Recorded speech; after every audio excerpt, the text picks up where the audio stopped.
111 da Constituição do Estado de São Paulo, dos princípios implícitos do artigo 111. Esses princípios você encontra, inclusive, na Lei 9.784 de 99, que é uma lei que trata do processo administrativo disciplinar no âmbito federal. Então, nós vamos ver também.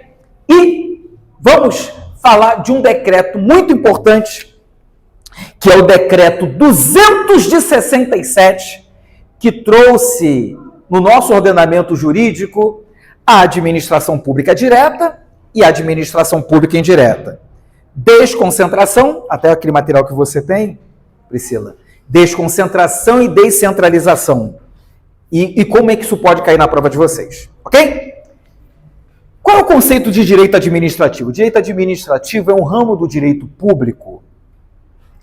E nesse ramo do direito público, o Estado, ele presta serviços, tanto de maneira direta ou de maneira indireta. Esse é um conceito muito resumido do professor Celso Antônio Bandeira de Mello, ok? É um ramo muito importante do direito administrativo. Mas, no conteúdo programático na prova de vocês, além do conceito de direito administrativo, cai o capítulo da administração pública. O capítulo da administração pública, Magrão, é do artigo 37 até o artigo 41. Esse capítulo é imprescindível, você tem que ler. Porque teve alterações, inclusive na reforma administrativa, sobre a estabilidade do servidor. Você, quando passar no concurso, você vai ter que passar pelo estágio probatório, que é no prazo de quanto tempo, Márcio? Estágio probatório. Estágio probatório. 3 anos. Emenda 19 de 98, na época do Fernando Henrique Cardoso. Ok? Só que no caput do artigo 37 da Constituição Federal, no caput, na parte principal, nós temos os chamados, presta atenção, gente, princípios expressos da administração pública, que pode aparecer na sua prova como princípios explícitos da administração pública. E que princípios são esses? É o famoso mapa mental, LIMP. Vamos lá. É legitimidade ou legalidade? Quero ouvir vocês, vamos lá. Legalidade. É indisponibilidade ou impessoalidade? Vamos lá. Impessoalidade. É probidade ou moralidade? Moralidade. É transparência ou princípio da publicidade? Publicidade. E aqui nós temos o princípio do quê? Da eficiência. Primeira observação. Quais são desses princípios que surgiram na Constituição de 88? Que surgiram pelo poder constituinte originário. Vocês tiveram aula agora fantástica com o professor Daniel, direito constitucional. Poder constituinte originário são esses 4 aqui. Eficiência, poder constituinte derivado por meio de emenda. Presta atenção. Então, o primeiro aspecto é que esses aqui, o LIMP, sem o E, ele surgiu na Constituição de 1988, através do poder constituinte.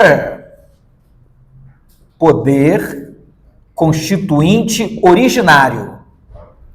O que é o poder constituinte originário? É aquele que cria a Constituição. É o que criou a Constituição em 1988. Mas, com a reforma administrativa, e aí nós temos o dedo da tucanada do Fernando Henrique Cardoso, a emenda 19 de 98 introduziu o poder constituinte derivado por meio de emenda. Olha o esqueminha. O princípio da eficiência, ele não surgiu em 88, surgiu em 98, através do poder constituinte,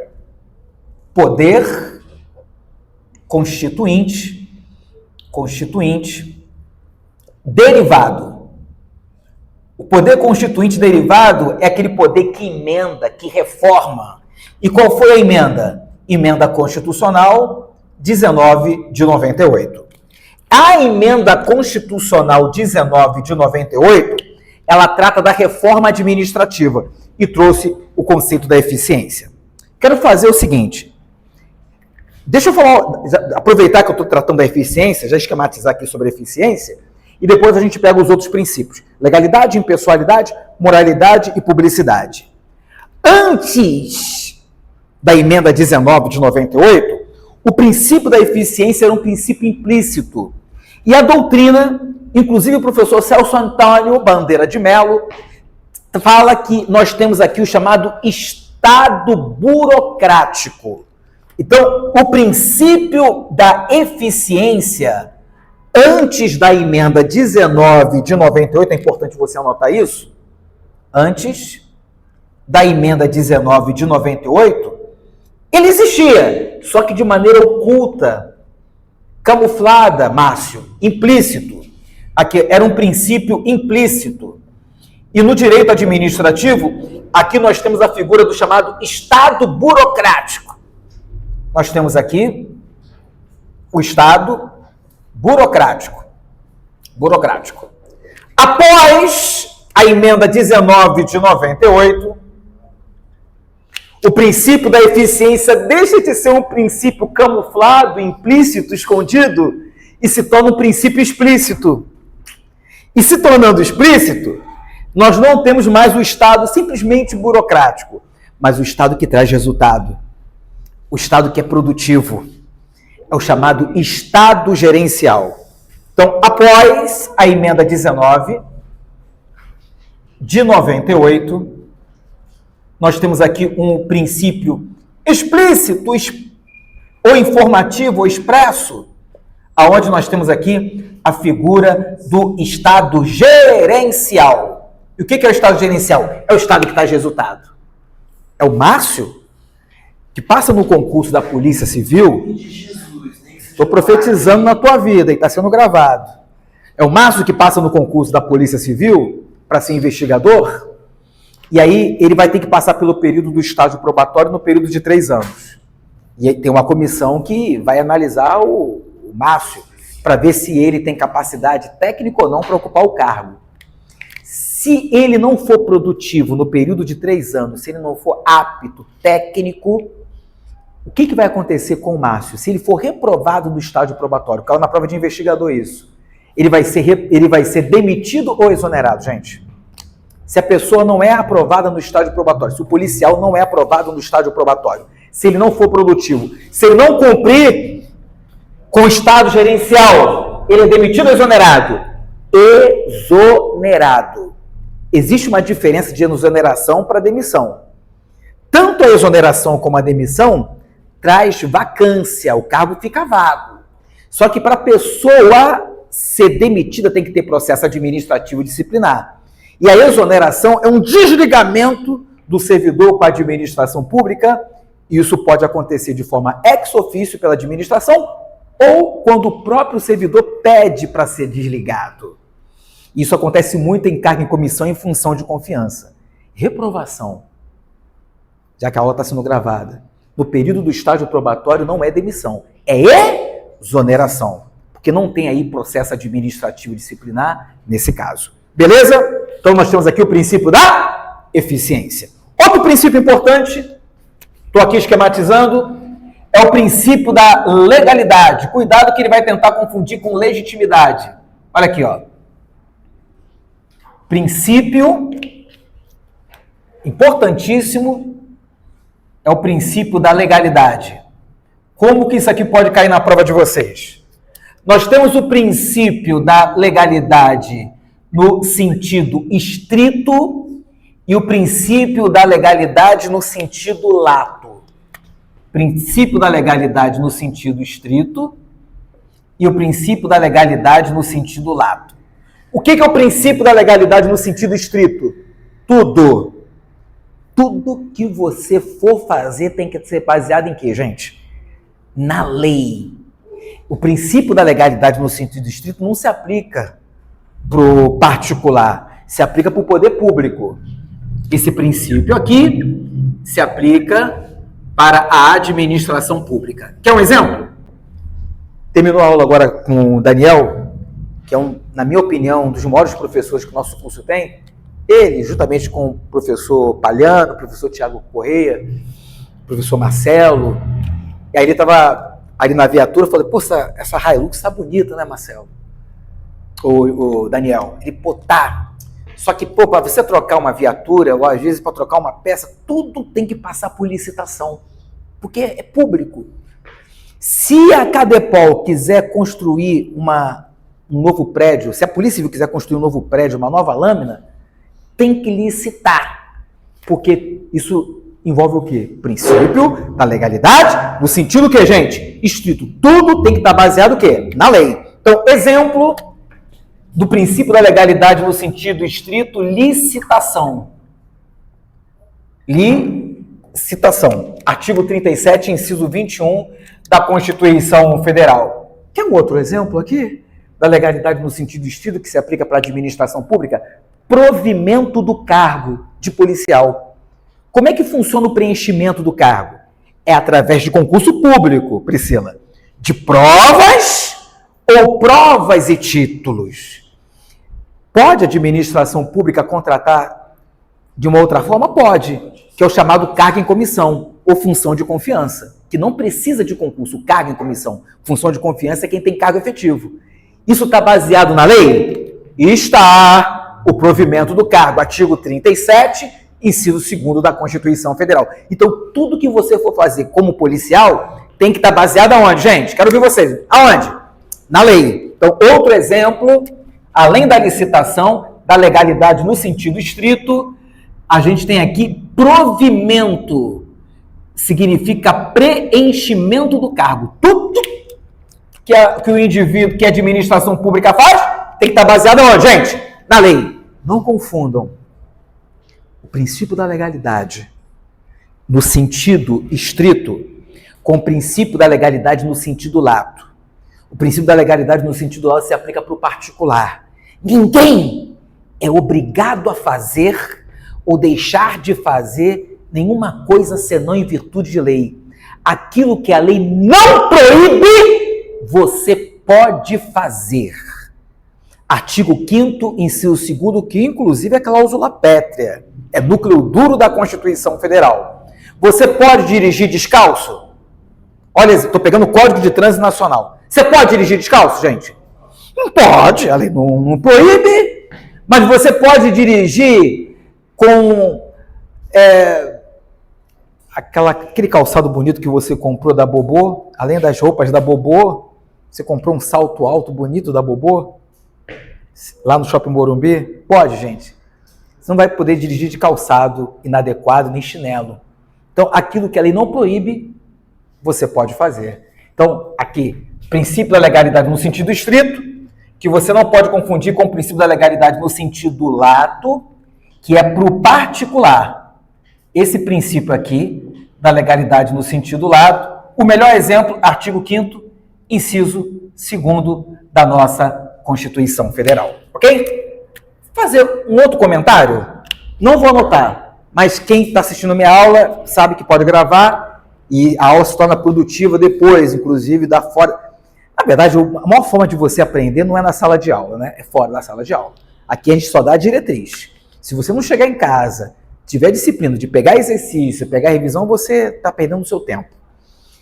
Não confundam princípio da legalidade no sentido estrito, legalidade no sentido lato, com o princípio da reserva legal. Eu não vou anotar ali por causa do espaço físico e para a gente ganhar tempo. A reserva legal envolve um termo que caiu na prova da Polícia Civil chamado bloco de constitucionalidade. Lá no artigo 59, nós temos o bloco de constitucionalidade. Por exemplo, emenda constitucional. Como é que é aprovada uma emenda? Hein, gente? 2 casas, 2 turnos e 3/5. É o chamado bloco de constitucionalidade. Nós temos lei complementar, nós temos lei ordinária, enfim. E ali nós temos a competência. Vou fazer uma pergunta para vocês. Quem é que possui a reserva legal, respeitando o princípio da legalidade, para aumentar o subsídio de um policial? Aumentar a remuneração de um policial. Quem é que tem a iniciativa da reserva legal? Isso caiu numa prova, tá? Não foi VUNESP, foi Fundação Getúlio Vargas. E CESP. Quem é que tem a reserva legal, a iniciativa para aumentar a remuneração do policial?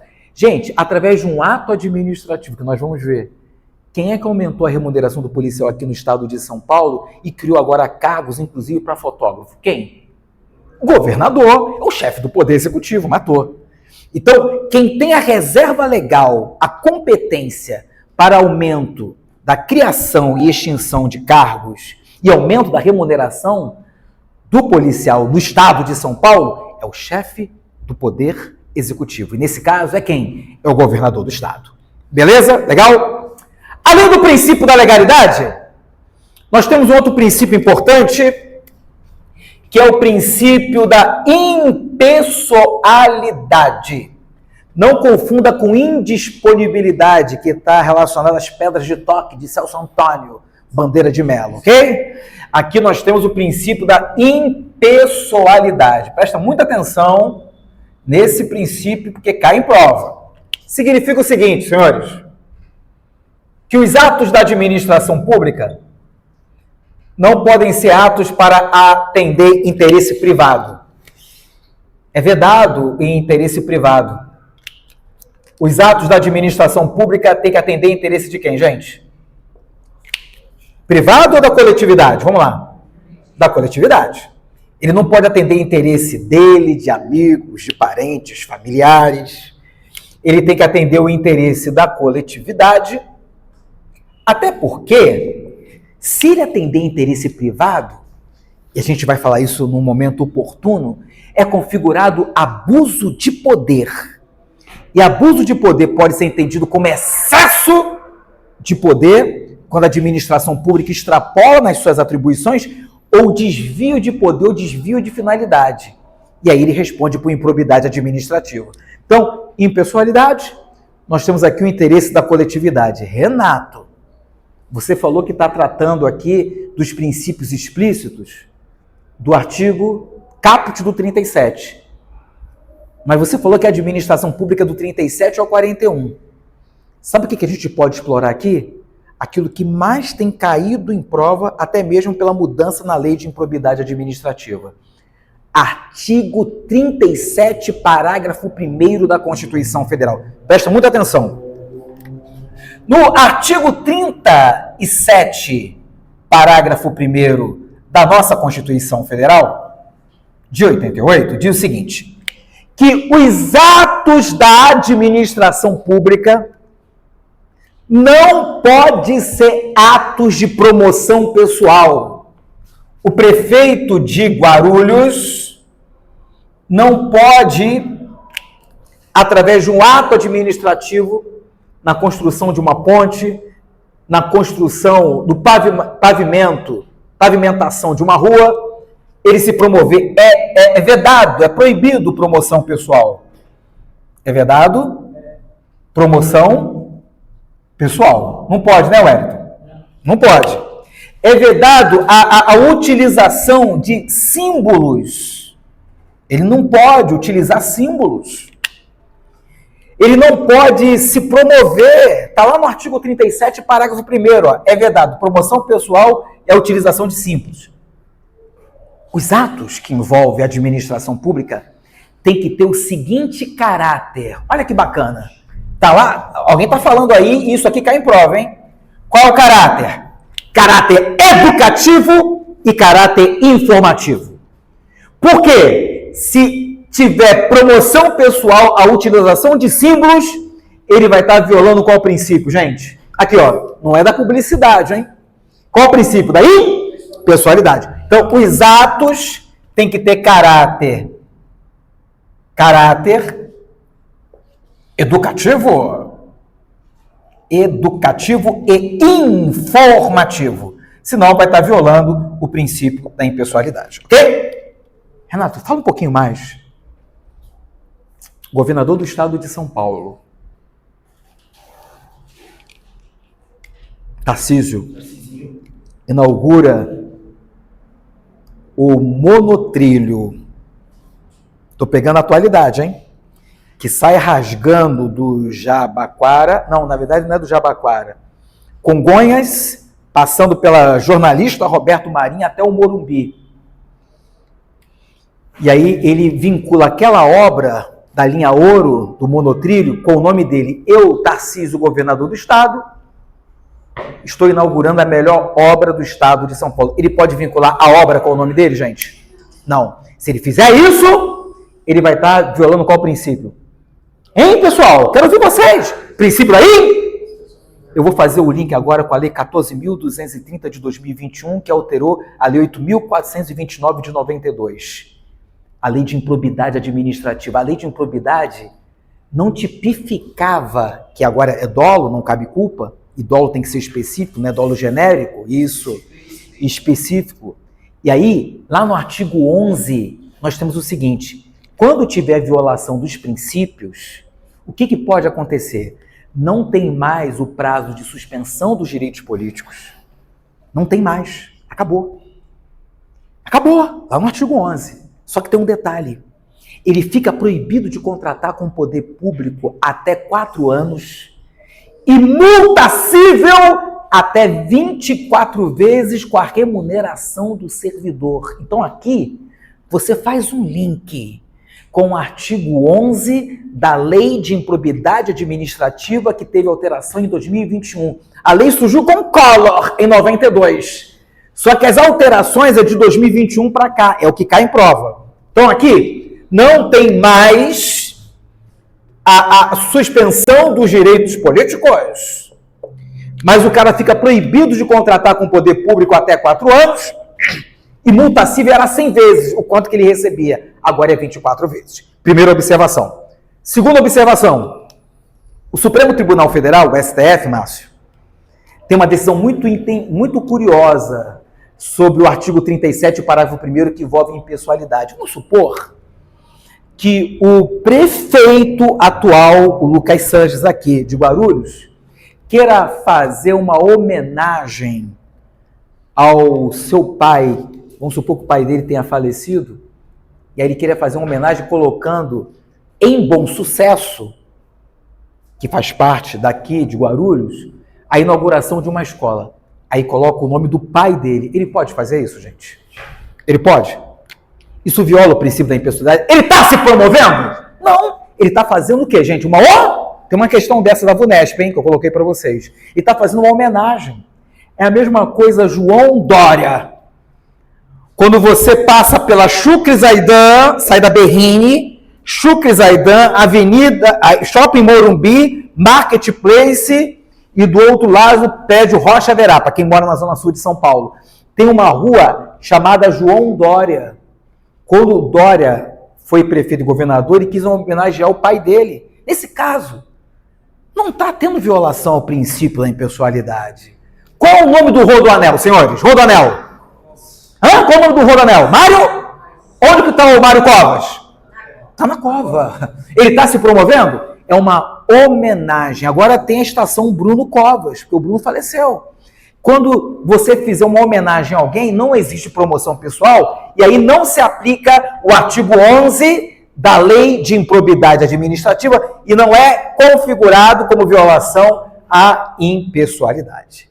Violação à impessoalidade, que é um princípio expresso da administração pública. Beleza? Tranquilo? O que eu estou fazendo aqui, hein? Estou pegando a Lei de Improbidade Administrativa, 14.230 de 2021. Eu estou pegando o artigo 37, parágrafo 1º, e estou pegando jurisprudência do Supremo. Porque você está no melhor curso preparatório do Brasil, que é a proteína está fazendo bem para ele, Priscila. É o curso, como é que é, Márcio? Invicto. É o curso Invicto. Ok? Anota aí, gente. Princípio da moralidade. Posso apagar isso aqui? Eu vou precisar de espaço. Posso? Tá bem organizado. Depois você monta quadrinhos, flashes, né? Vamos lá? Princípio da moralidade. Tô apagando, hein? Apagando.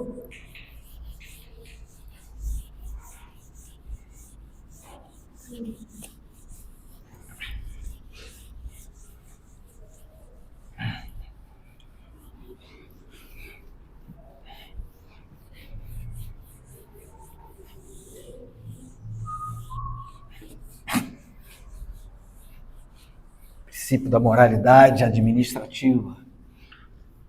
Tá faltando qual? Moralidade e publicidade para finalizar o expresso? É isso mesmo, Márcio? Eficiência eu já falei. Aqui, ó. Conceito. Daqui a pouco a gente vai pegar exercícios da banca, só questões atualizadas, inclusive da última prova de investigador. Os princípios explícitos, está faltando 2 aqui, para a gente finalizar. Ó. Moralidade. Administrativa, moralidade. E aqui a gente tem o princípio da publicidade. Muita atenção, que isso aqui são 2 princípios expressos que caem muito em prova. Moralidade está ligado à ética, a ser probo, a ser honesto.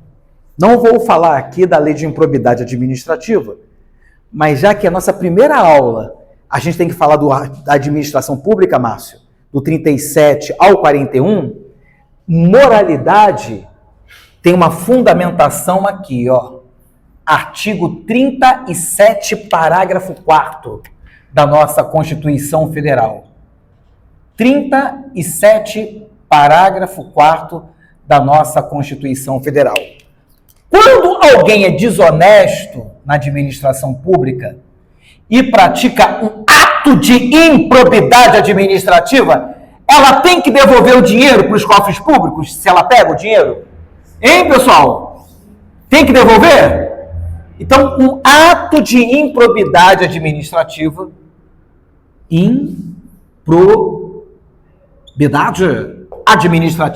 nós temos aqui ressarcimento ao erário. Você tem que devolver o dinheiro para os cofres públicos, ó. Ressarcimento ao erário. O que acontece com o patrimônio? Fica disponível ou indisponível, Magrão? Hein, Magrão? Fica disponível ou indisponível? Indisponibilidade dos bens. Indisponibilidade dos bens. Os bens ficam bloqueados, ficam indisponíveis. Aqui, ó. Ó o barquinho do Vorcaro. Ó o barquinho dele. Aí podia botar apartamento, carro em Miami, por aí vai. Ó. Isso aqui é o barco. Os bens ficam indisponíveis. Senhores, qual é a natureza jurídica de um ato de improbidade administrativa? É natureza cível, sem prejuízo de outras sanções cabíveis. Cabe ação penal. Então, ato de improbidade administrativa, a natureza é cível, sem prejuízo de outras sanções, e aí nós temos a ação penal. Ó, ação penal. Presta atenção, papá, aqui, ação penal. Aí o que mais cai em prova? Aí eu quero ouvir, sabe quem? O Magrão e o Márcio, que são estudiosos demais. Quando alguém pratica um ato de improbidade administrativa, o que vai acontecer? É perda, suspensão ou cassação dos direitos políticos? Priscila, como isso cai em prova, Priscila? Quando alguém pratica um ato de improbidade, é desonesto, desviou dinheiro público, o que vai acontecer com essa pessoa? É perda, suspensão ou cassação? A gente está acostumado a ouvir muito cassação na mídia, né? Cassação do político, cassação do deputado. É vedada a cassação dos direitos políticos. Caiu na prova, inclusive, lá do Ceará. Não é vedada a cassação. Lá no artigo 15 é vedada a cassação. Nós temos hipótese de perda e suspensão. E nesse caso aqui, ato de improbidade é suspensão dos direitos, o quê, senhores? Suspensão dos direitos políticos. Aí, mais uma vez, eu quero pegar a Lei 14.230 de 2021, que você vai ter uma aula só sobre ela, sobre a lei de improbidade. Quando a pessoa se enriquece pela nova lei de improbidade, a suspensão é até 14 anos. Quando traz prejuízo ao erário, a suspensão é até 12 anos. Não precisa anotar isso, que a gente vai ter uma aula de improbidade administrativa sobre isso. E aqui nós temos perda da função, o que, gente? Perda da função pública. Aqui, ó, perda da função pública. Perda da função pública. É um mapinha mental. Como eu fiz o LIMP, isso aqui é o segundo. Ria São Paulo. Ó, Ria São Paulo. Ressarcimento erário, indisponibilidade dos bens, ação penal, lembrando que a natureza jurídica é a natureza civil, suspensão dos direitos políticos e perda da função pública. Qual o curso que você está estudando agora? Que curso é esse aqui, gente? Qual o nome do curso? Ali, ó. Qual o curso? Dá para filmar? Só filmar ali o símbolo? Dá para filmar? Não dá, né? Ah, tá aqui? Curso invicto. A Polícia Civil, recentemente, cobrou dos candidatos, dentro do direito administrativo, o chamado círculo concêntrico da administração pública.